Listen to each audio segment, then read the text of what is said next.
questions lately about training in season and how to approach training while you're in season, or even if you should be training in season. As a short answer, generally yes, you should train in season. It's a great way to maintain your strength, great way to maintain your performance, and even enhance your recovery. But you need to make sure you're going about it the correct way. So I'm going to go over today just a couple of things and things that you need to consider while you're thinking about training in season, and things that we consider when you're in our gym while you're in season. So some considerations that you have to kind of look into while you're in season is what sport or position that you play, because that can change drastically in the training based on what you're doing. If you're playing a sport like basketball, where there is a lot of running going on, there is a little more beat down on your body overall, a little more work happening, you need to consider that, because when you're in the gym, we don't want to be making you more tired or actually influencing recovery in a negative way.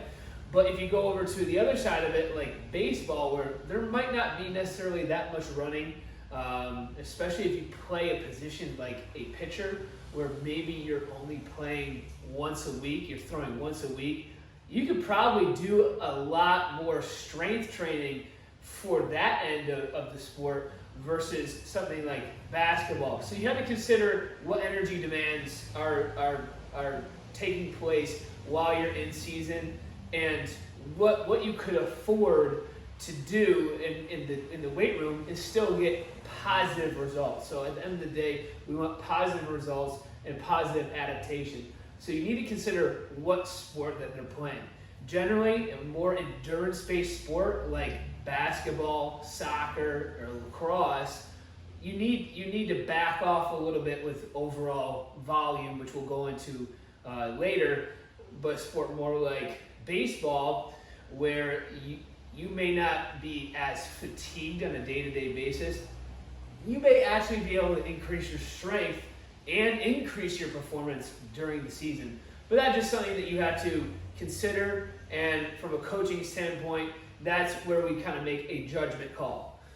You need to consider what level is this athlete at. If you're at more of a varsity level, you definitely need to back off on the volume, at least initially. Definitely if you're playing a sport like basketball, soccer, lacrosse, the higher level that you are, the more you're going to have to back off a little bit in regards to total volume.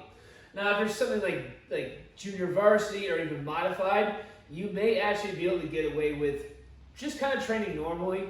And again, that is a judgment call, but if you're not at a high level like varsity or higher, you may be able to still kind of train how you were training, because you might not be at an advanced level yet or more advanced level yet, and you should be able to recover just fine. So that's another judgment call, or something that we consider while you are training in season. And kind of to go with that, and these kind of go hand in hand, is training age. Okay, so training age is essentially how long have you been training. You could be 13 years old and on the modified team, and you just started training. You could also be a varsity athlete and just starting to train.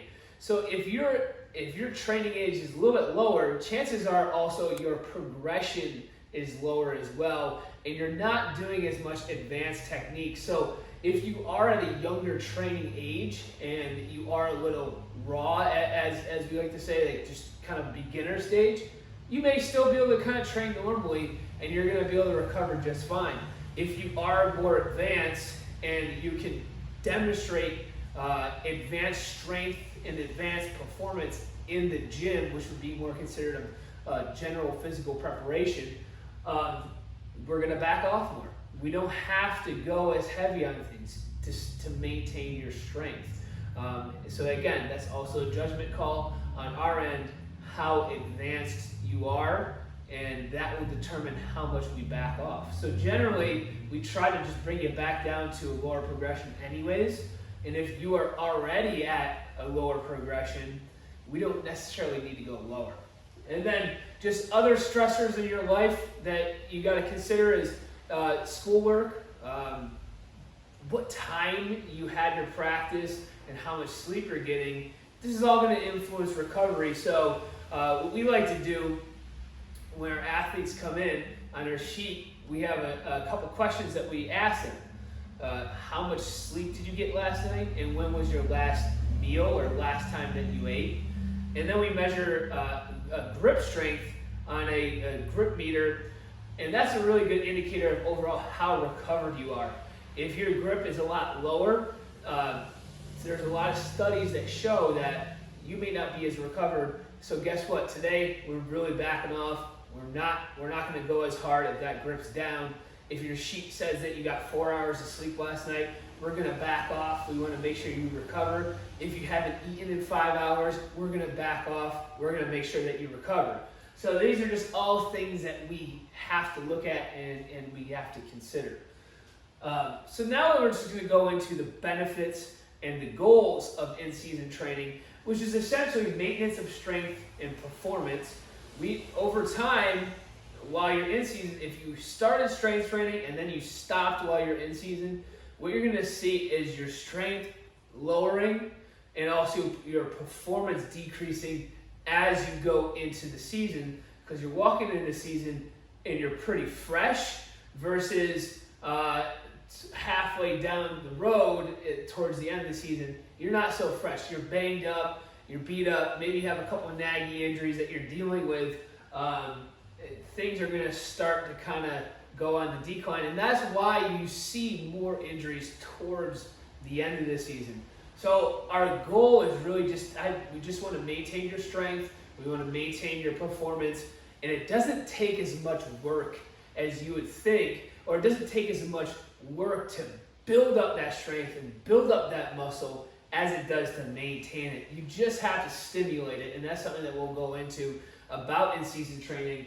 You just have to stimulate that strength and stimulate performance so you know that you're maintaining it over that course of the season. So stimulation is different than trying to train for increasing in performance.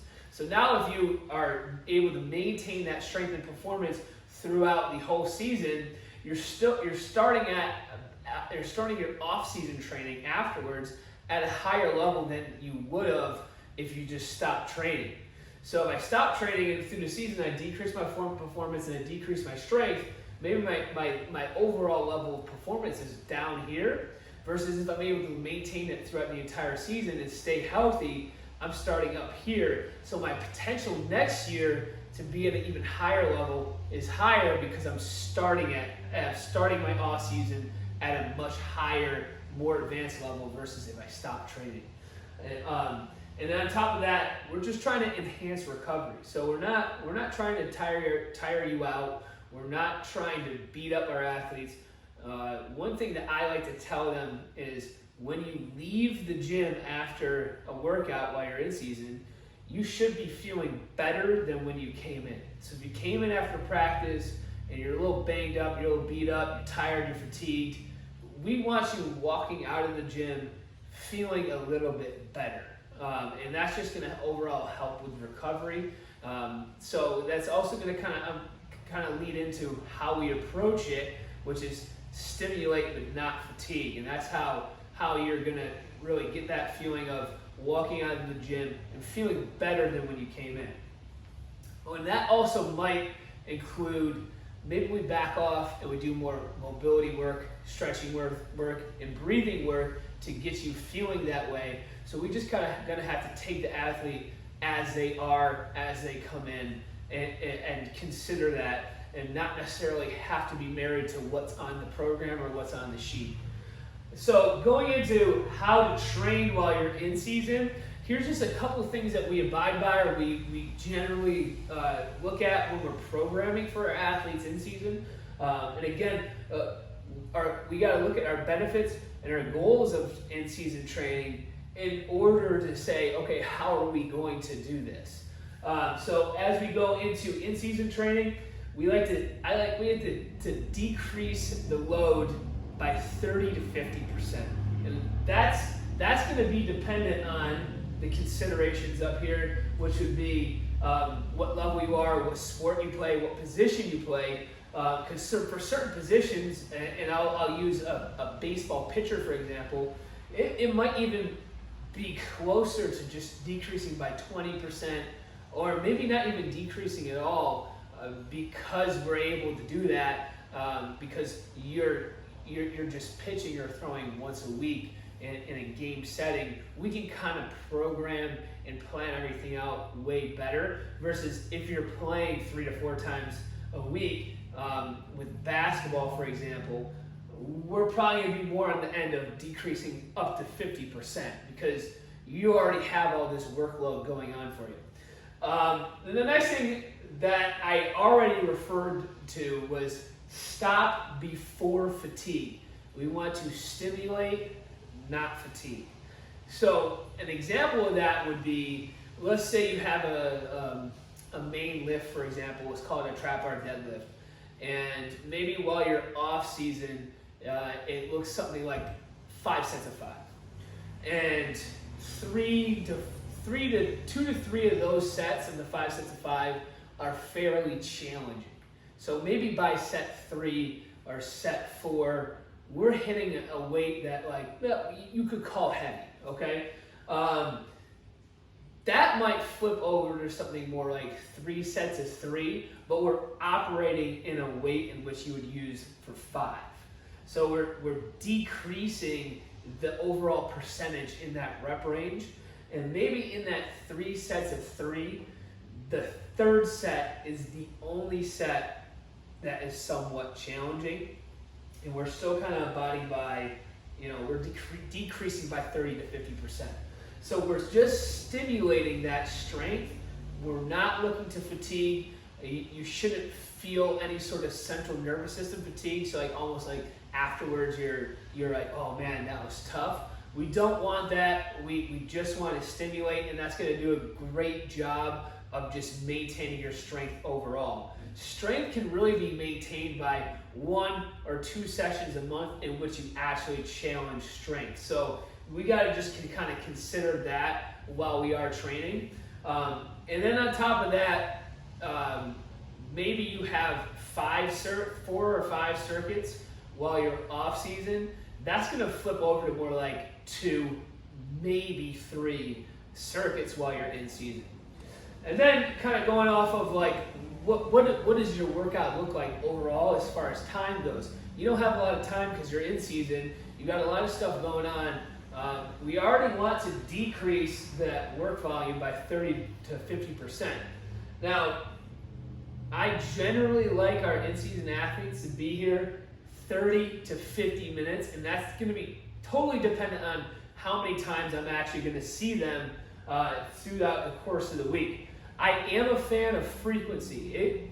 If I had it my way, I would love to have my athletes in 4 times a week while they're in season. It's just maybe they're not here as long as the off-season workouts. But the off-season workouts might be anywhere between an hour to an hour 30. We don't want that while you're in season. We don't want all that extra work going on. I really would rather you be in here for 30 to 45 minutes. If you're coming in here 3 to 4 times a week, we're going to shift it more towards 30 minutes, maybe even 20, where you get in, you do your warm-up, we stimulate the strength, we stimulate your performance, and then we get you out. If you're coming in more like 2 times a week, we'll shift it over towards more like 45 minutes, get everything in that we have to get in. But your overall recovery would probably be better if you're able to get 4 times a week. And if you're only working out 30 minutes each time, it's more like you're actually working out 2 times a week like you were in the off season, but you're spreading it out throughout a couple days, and that's going to make it a little more easier to recover from. And then lastly, going off of recovery, this is going to be a common theme while we're in season, we want to minimize eccentric loading. So eccentric loading would be going down slow in a squat. We want to try to take out that eccentric load as much as we possibly can. And what that is essentially your muscles loading while it's lengthening. So ways to take that away would be using a trap bar deadlift where you actually drop the weight, or you come down fast and you're not really trying to control the weight and then reset in the bottom each time. That would take away the eccentric. That's actually going to decrease soreness, or at least not stimulate soreness. Or using things like sled pushes, sled sprints, in which there's actually no eccentric component in those exercises. So we're looking at ways in which we can not have soreness as a factor. And it kind of goes back into stimulating, not fatiguing. We want you to wake up the next day and not feel any soreness whatsoever, or even feel less sore than you did the day before. So those are the things in which we consider while you are training, while you're training in season. This is kind of just like an overall overview of how we treat our athletes and what we look to do while you are in season, and how we program training while in season, and just some of the benefits to it.